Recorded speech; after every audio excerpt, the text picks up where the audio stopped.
Hi ಸ್ನೇಹಿತರೆ, welcome to my new journey channel. ಈ ವಿಡಿಯೋದಲ್ಲಿ ಸುಂದರ ಪ್ರಕೃತಿ ಸೌಂದರ್ಯದ ಮಡಿಲಿನಲ್ಲಿ ನೆಲೆಸಿರುವ ಅಮ್ಮನಗುಡ್ಡ ಎಂದೇ ಪ್ರಸಿದ್ಧಿಯನ್ನು ಪಡೆದಿರುವ ಜೋಳದಾಳಿನ ಶ್ರೀ ಕುಕ್ಕವಾಡೇಶ್ವರಿ ಅಮ್ಮನವರ ದೇವಾಲಯದ ಬಗ್ಗೆ ಮಾಹಿತಿಯನ್ನು ತಿಳಿದುಕೊಳ್ಳೋಣ. ದಾವಣಗೆರೆ ಜಿಲ್ಲೆಯ ಅಡಿಕೆಯ ನಾಡು ಎಂದೇ ಪ್ರಸಿದ್ಧಿಯನ್ನು ಪಡೆದಿರುವ ಚೆನ್ನಗಿರಿ ತಾಲೂಕಿನ ಅಮ್ಮನಗುಡ್ಡದಲ್ಲಿ ನೆಲೆಸಿರುವ ಶ್ರೀ ಕುಕ್ಕವಾಡೇಶ್ವರಿ ಅಮ್ಮನವರ ದೇವಾಲಯವು ಬೆಂಗಳೂರಿನಿಂದ 286 ಕಿಲೋಮೀಟರ್, ದಾವಣಗೆರೆಯಿಂದ 73 ಕಿಲೋಮೀಟರ್, ಶಿವಮೊಗ್ಗದಿಂದ 44 ಕಿಲೋಮೀಟರ್, ಚೆನ್ನಗಿರಿಯಿಂದ 17 ಕಿಲೋಮೀಟರ್ ದೂರದಲ್ಲಿದೆ. ನಾವೀಗ ದೇವಾಲಯಕ್ಕೆ ಶಿವಮೊಗ್ಗದಿಂದ ಹೊಳೆಹೊನ್ನೂರು, ಮಾವಿನಕಟ್ಟೆ, ಸಾರಥಿ, ಗಾಣದಕಟ್ಟೆಯ ಮಾರ್ಗವಾಗಿ ದೇವಾಲಯಕ್ಕೆ ಹೋಗುತ್ತಿದ್ದೇವೆ. ಚೆನ್ನಗಿರಿಯಿಂದ ಗಾಣದಕಟ್ಟೆಯು 13 ಕಿಲೋಮೀಟರ್ ದೂರದಲ್ಲಿದೆ. ಗಾಣದಕಟ್ಟೆಯಿಂದ ದೇವಾಲಯವು 4 ಕಿಲೋಮೀಟರ್ ದೂರದಲ್ಲಿದೆ. ದೇವಾಲಯಕ್ಕೆ ಬರುವಂತಹ ಹೆಚ್ಚಿನ ಮಂದಿ ಭಕ್ತಾದಿಗಳು ತಮ್ಮ ಸ್ವಂತ ವಾಹನದಲ್ಲಿ ಅಥವಾ ಪ್ರೈವೇಟ್ ವಾಹನವನ್ನು ಬುಕ್ ಮಾಡಿಕೊಂಡು ದೇವಾಲಯಕ್ಕೆ ಬರುತ್ತಾರೆ. ನೀವು ಬಸ್ಸಿನಲ್ಲಿ ದೇವಾಲಯಕ್ಕೆ ಬರುವುದಾದರೆ ಬೆಂಗಳೂರು, ಚಿತ್ರದುರ್ಗ, ಶಿವಮೊಗ್ಗದಿಂದ ಚೆನ್ನಗಿರಿಗೆ ಉತ್ತಮ ಸಂಚಾರ ವ್ಯವಸ್ಥೆ ಇದೆ. ಅನೇಕ ಪ್ರೈವೇಟ್ ಹಾಗೂ ಗವರ್ನಮೆಂಟ್ ಬಸ್ಸುಗಳು ಚೆನ್ನಗಿರಿಗೆ ಲಭ್ಯವಿದೆ. ಚೆನ್ನಗಿರಿಯಿಂದ ಗಾಣದಕಟ್ಟೆ ಮಾರ್ಗವಾಗಿ ಕೆಲವು ಪ್ರೈವೇಟ್ ಹಾಗೂ ಗವರ್ನಮೆಂಟ್ ಬಸ್ಗಳು ಸಂಚರಿಸುತ್ತವೆ. ಆದರೆ ರೆಗ್ಯುಲರ್ ಆಗಿ ಲಭ್ಯವಿರುವುದಿಲ್ಲ, ಸ್ವಲ್ಪ ಸಮಯ ಕಾಯಬೇಕಾಗುತ್ತದೆ. ಗಾಣದಕಟ್ಟೆಯಿಂದ ದೇವಾಲಯಕ್ಕೆ ಅಪ್ ಆ್ಯಂಡ್ ಡೌನ್ ಹೋಗಿ ಬರಲು ಪ್ರೈವೇಟ್ ವಾಹನವನ್ನು ಅಥವಾ ಆಟೋವನ್ನು ಮಾತನಾಡಿಕೊಂಡು ದೇವಾಲಯಕ್ಕೆ ಹೋಗಬಹುದು. ಅಥವಾ ಚೆನ್ನಗಿರಿವರೆಗೂ ಬಸ್ಸಿನಲ್ಲಿ ಬಂದು ಚೆನ್ನಗಿರಿಯಿಂದ ಖಾಸಗಿ ವಾಹನ ಅಥವಾ ಆಟೋವನ್ನು ದೇವಾಲಯಕ್ಕೆ ಅಪ್ ಆ್ಯಂಡ್ ಡೌನ್ ಹೋಗಿ ಬರಲು ಮಾತನಾಡಿಕೊಂಡು ದೇವಾಲಯಕ್ಕೆ ಹೋಗಬಹುದು. ಹೇಗೆ ಬರಬೇಕೆಂಬುದು ನಿಮ್ಮ ಚಾಯ್ಸ್. ಇದು ದೇವಾಲಯಕ್ಕೆ ಹೋಗುವ ಎಂಟ್ರೆನ್ಸ್ನ ಮಾರ್ಗ. ಇಲ್ಲಿಂದ ದೇವಾಲಯವು ಸುಮಾರು 4 ಕಿಲೋಮೀಟರ್ ದೂರದಲ್ಲಿದೆ. ಮಂಗಳವಾರ ಹಾಗೂ ಶುಕ್ರವಾರದ ದಿನದಂದು ಚೆನ್ನಗಿರಿಯಿಂದ ದೇವಾಲಯಕ್ಕೆ ವಿಶೇಷ ಬಸ್ಗಳ ವ್ಯವಸ್ಥೆ ಇದೆ ಎಂದು ಹೇಳುತ್ತಾರೆ.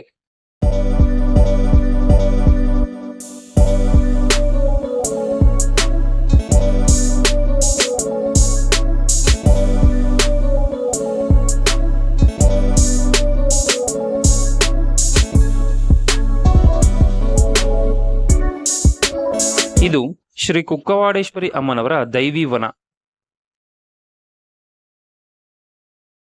ಸ್ವಂತ ವಾಹನದಲ್ಲಿ ಬರುವಂತಹ ಭಕ್ತಾದಿಗಳು ತಮ್ಮ ವಾಹನವನ್ನು ದೇವಾಲಯದ ಬಳಿ ಪಾರ್ಕಿಂಗ್ ಮಾಡಲು ಈ ಸ್ಥಳದಲ್ಲಿ ಇಂತಿಷ್ಟು ಅಮೌಂಟ್ ಎಂದು ಚಾರ್ಜ್ ಮಾಡುತ್ತಾರೆ.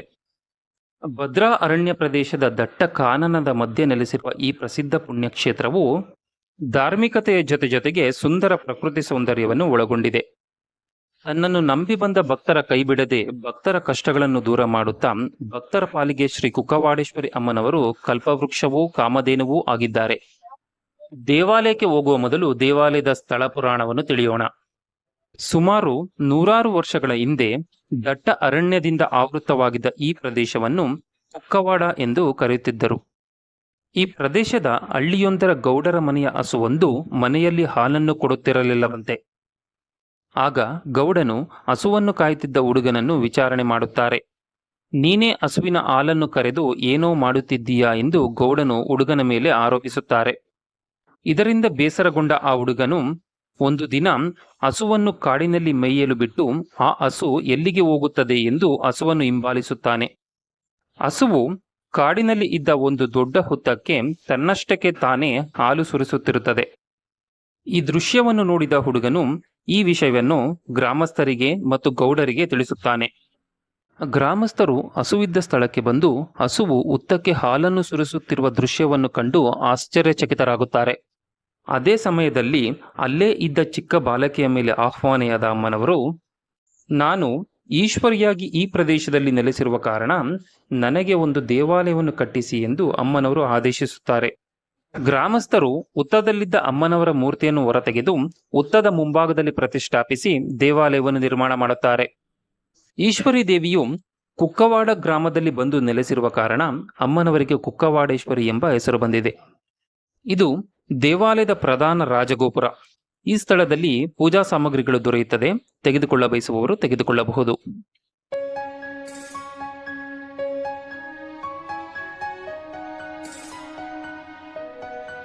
ದೇವಾಲಯವನ್ನು ಪ್ರವೇಶಿಸಿದ ನಂತರ ಮೊದಲು ನಮಗೆ ಸಿಗುವುದು ನಾಗದೇವರ ಸನ್ನಿಧಿ.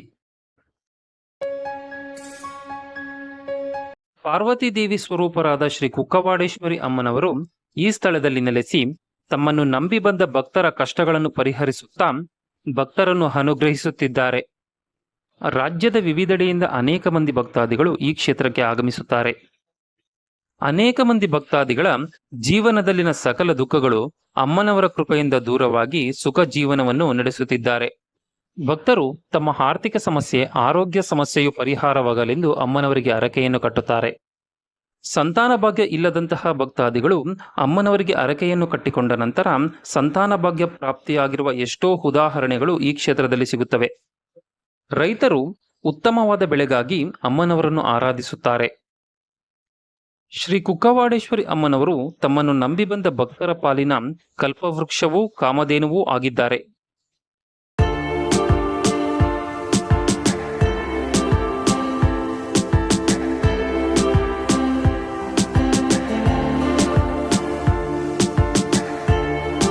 ದೇವಾಲಯದ ಮುಂಭಾಗದಲ್ಲಿ ಅಮ್ಮನವರ ಪಾದಗಳು ಮತ್ತು ಅಮ್ಮನವರ ಸಿಂಹವಾಹನವಿದೆ. ಬನ್ನಿ ದರ್ಶನ ಮಾಡಿಕೊಳ್ಳೋಣ.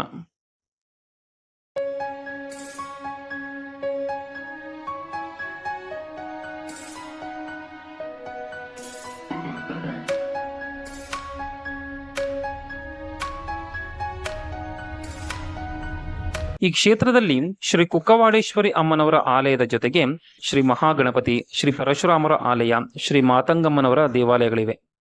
ಬನ್ನಿ ಶ್ರೀ ಕುಕ್ಕವಾಡೇಶ್ವರಿ ಅಮ್ಮನವರನ್ನು ದರ್ಶನ ಮಾಡಿಕೊಳ್ಳೋಣ.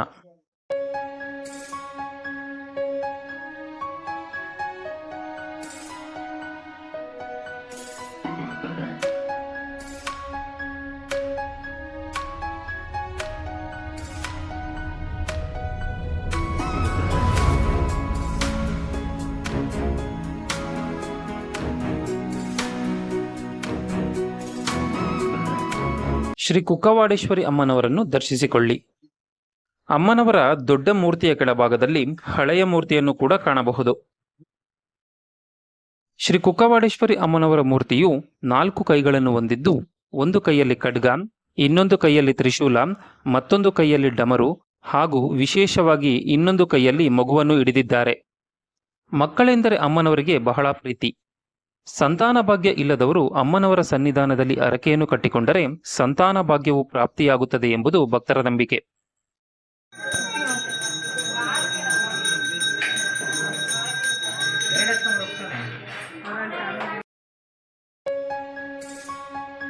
ಅಮ್ಮನವರ ಮೂರ್ತಿಯನ್ನು ನೋಡಿದರೆ ಅತ್ಯಂತ ಪ್ರೀತಿ ವಾತ್ಸಲ್ಯಗಳಿಂದ ಅಸನ್ಮುಖಿಯಾಗಿ ಭಕ್ತರನ್ನು ಆಶೀರ್ವದಿಸುತ್ತಿರುವ ರೀತಿ ಕಾಣುತ್ತದೆ. ಮತ್ತೊಮ್ಮೆ ಮಗದೊಮ್ಮೆ ಅಮ್ಮನವರನ್ನು ನೋಡಬೇಕೆಂದೆನಿಸುತ್ತದೆ.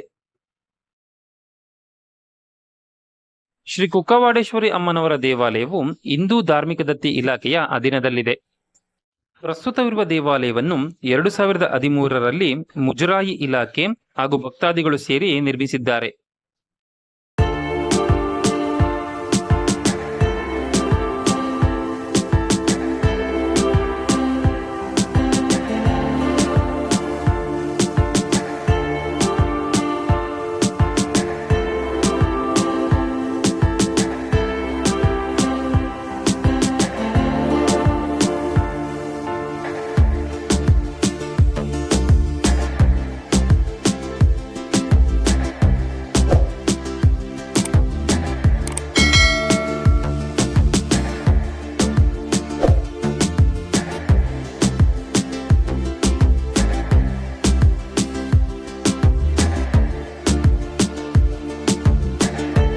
ದೇವಾಲಯದ ಹಿಂಭಾಗದಲ್ಲಿ ಶ್ರೀ ಮಹಾಗಣಪತಿ ಹಾಗೂ ಪರಶುರಾಮರ ಆಲಯಗಳಿವೆ. ಬನ್ನಿ ದರ್ಶನ ಮಾಡಿಕೊಳ್ಳೋಣ.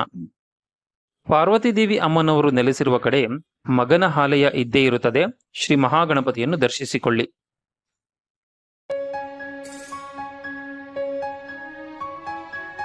ಗಣಪತಿಯ ಆಲಯವನ್ನು ದರ್ಶನ ಮಾಡಿಕೊಂಡು ದೇವಾಲಯದ ಎಡಭಾಗಕ್ಕೆ ಬಂದರೆ ಪರಶುರಾಮರ ಆಲಯವಿದೆ. ಬನ್ನಿ ದರ್ಶನ ಮಾಡಿಕೊಳ್ಳೋಣ.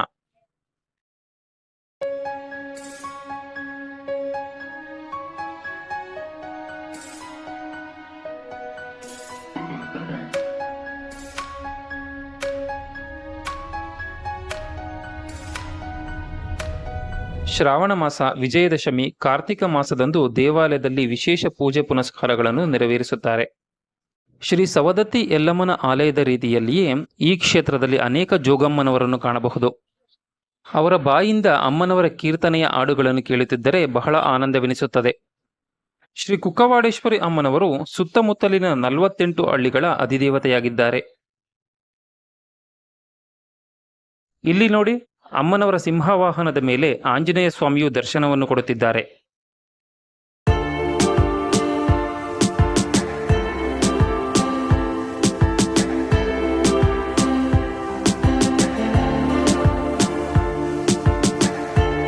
ಮಂಗಳವಾರ, ಶುಕ್ರವಾರ ಹಾಗೂ ಅಮಾವಾಸ್ಯೆಯ ದಿನಗಳಂದು ದೇವಾಲಯಕ್ಕೆ ಹೆಚ್ಚಿನ ಸಂಖ್ಯೆಯಲ್ಲಿ ಭಕ್ತರು ಆಗಮಿಸುತ್ತಾರೆ. ತಮ್ಮ ಇಷ್ಟಾರ್ಥ ಸಿದ್ಧಿಗಾಗಿ ಹರಕೆಯನ್ನು ಕಟ್ಟುತ್ತಾರೆ.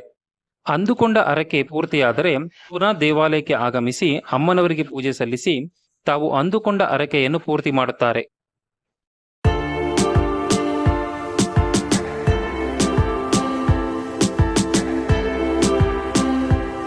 ಇದು ಮಾತಂಗಮ್ಮನವರ ದೇವಾಲಯ.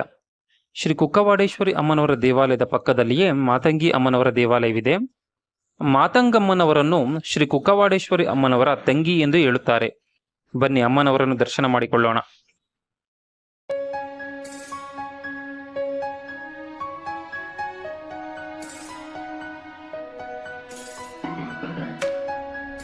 ಶ್ರೀ ಮಾತಂಗೇಶ್ವರಿ ಅಮ್ಮನವರನ್ನು ದರ್ಶಿಸಿಕೊಳ್ಳಿ.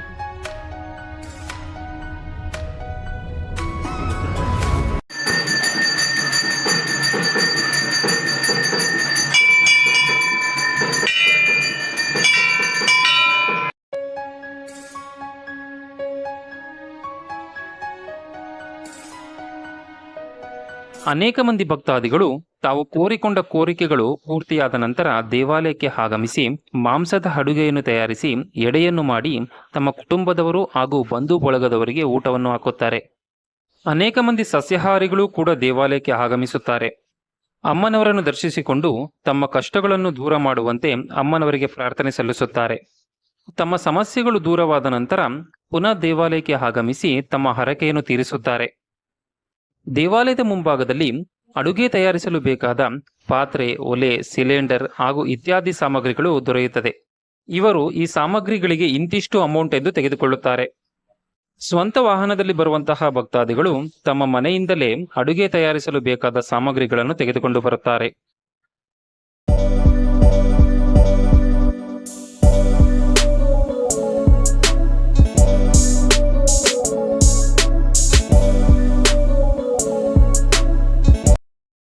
ಇದು ಮಸಾಲೆ ರುಬ್ಬುವ ಮಿಷಿನ್.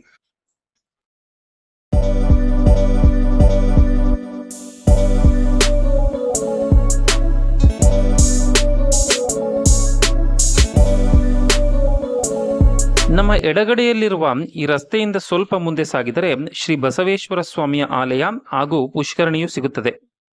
ದೇವಾಲಯದ ಮುಂಭಾಗದಲ್ಲಿರುವ ಈ ರಸ್ತೆಯಿಂದ ಮುಂದೆ ಸಾಗಬೇಕು. ಕುಕ್ಕವಾಡೇಶ್ವರಿ ಅಮ್ಮನವರ ದೇವಾಲಯದಿಂದ ಬಸವೇಶ್ವರ ಸ್ವಾಮಿಯ ಆಲಯವು 500 ಮೀಟರ್ ದೂರದಲ್ಲಿದೆ. ಬನ್ನಿ ಬಸವೇಶ್ವರ ಸ್ವಾಮಿಯ ಆಲಯಕ್ಕೆ ಹೋಗೋಣ. ಕಣ್ಮನ ಸೆಳೆಯುವ ಈ ಪ್ರಕೃತಿ ಸೌಂದರ್ಯದ ನಡುವೆ ಸಾಗುತ್ತಿದ್ದರೆ ಮನಸ್ಸಿಗೆ ನೆಮ್ಮದಿ, ಆನಂದ, ಉಲ್ಲಾಸವನ್ನು ನೀಡುತ್ತದೆ.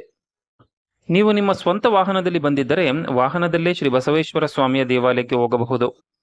ದೇವಾಲಯಕ್ಕೆ ಬರುವಂತಹ ಭಕ್ತಾದಿಗಳಿಗೆ ಕೇಳಿಕೊಳ್ಳುವುದೇನೆಂದರೆ, ಪ್ಲಾಸ್ಟಿಕ್ ಹಾಗೂ ಇನ್ನಿತರ ವಸ್ತುಗಳನ್ನು ಎಲ್ಲೆಂದರಲ್ಲಿ ಹಾಕಿ ದೇವಾಲಯದ ಪಾವಿತ್ರತೆ ಹಾಗೂ ಪ್ರಕೃತಿಗೆ ಹಾನಿಯನ್ನುಂಟು ಮಾಡಬೇಡಿ.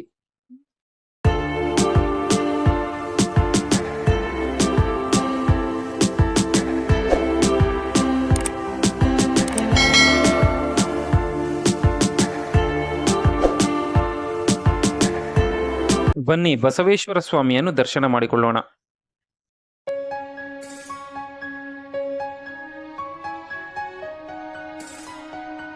ಇದು ಆದಿಚೌಡೇಶ್ವರಿ ಅಮ್ಮನವರ ದೇವಾಲಯ. ಶ್ರೀ ಕುಕ್ಕವಾಡೇಶ್ವರಿ ಅಮ್ಮನವರ ದೇವಾಲಯದಿಂದ ಈ ದೇವಾಲಯವು 1 ಕಿಲೋಮೀಟರ್ ದೂರದಲ್ಲಿದೆ. ಶ್ರೀ ಚೌಡೇಶ್ವರಿ ಅಮ್ಮನವರನ್ನು ದರ್ಶಿಸಿಕೊಳ್ಳಿ.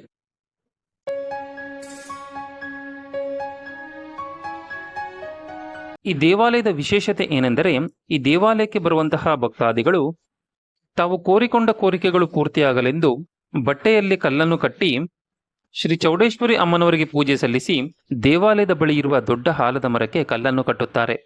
ತಮ್ಮ ಹರಕೆಯು ಪೂರ್ತಿಯಾದರೆ ಇಲ್ಲಿಗೆ ಬಂದು ಸೇವೆ ಸಲ್ಲಿಸುತ್ತೇವೆ ಎಂದು ಬೇಡಿಕೊಳ್ಳುತ್ತಾರೆ. ಹರಕೆಯು ಪೂರ್ಣವಾದ ನಂತರ ಮತ್ತೆ ಈ ಕ್ಷೇತ್ರಕ್ಕೆ ಆಗಮಿಸಿ ತಾವು ಕಟ್ಟಿದ ಕಲ್ಲನ್ನು ತಾವೇ ಬಿಚ್ಚಿ ಅಮ್ಮನವರಿಗೆ ಪೂಜೆಯನ್ನು ಸಲ್ಲಿಸುತ್ತಾರೆ.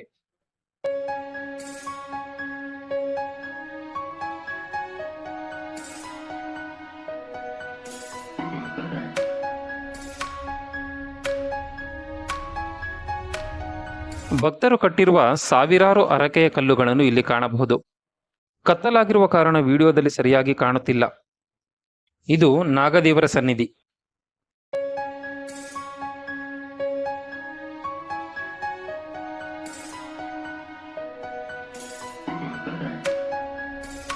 ಶ್ರೀ ಕುಕ್ಕವಾಡೇಶ್ವರಿ ಅಮ್ಮನವರ ಕೃಪಾ ಕಟಾಕ್ಷವು ಸದಾ ಎಲ್ಲರ ಮೇಲೆ ಇರಲಿ ಎಂದು ನಾನು ಕೇಳಿಕೊಳ್ಳುತ್ತೇನೆ.